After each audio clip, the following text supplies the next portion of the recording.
Okay, so we're dealing here with how to find the equation of a line if you know the gradient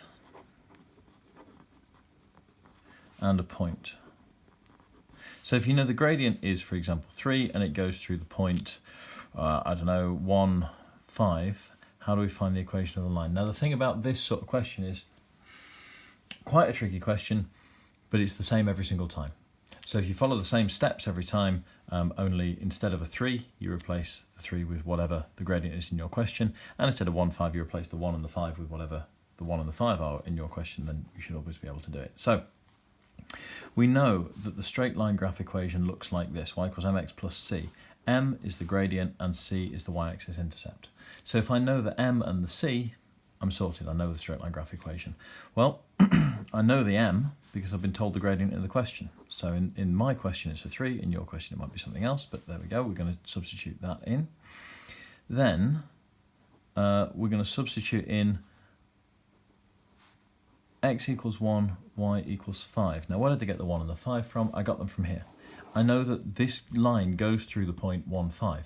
If it goes through the point 1, 5, what that means is that if I substitute in the x coordinate and the y coordinate, remember it is x, y, well the x coordinate is 1 when the y coordinate is 5. What that means is when x equals 1, if I substitute x equals 1 into this equation, the answer I'm going to get out is y equals 5. So if I put x equals 1 and y equals 5 into this equation, the equation is going to balance.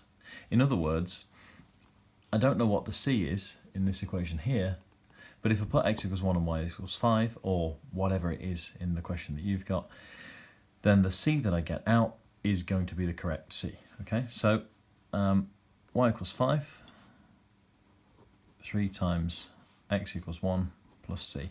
In other words, in the question they give you an m, an x and a y. Substitute those 3 things into this equation here and that will tell you c. Okay, so for this particular example that I've got, 5 equals 3 plus c. Let's look at this. I can treat it like an equation if I want, and I could take away 3 off both sides, or I could just treat it, well, I could treat it like an equation and just say, well, 3 plus something equals 5. Either way, c is going to be 2. Okay, so here I've got an equation to solve, but hopefully it's not a particularly difficult equation. All right, so y equals mx plus c. The m, the question tells us, is a 3.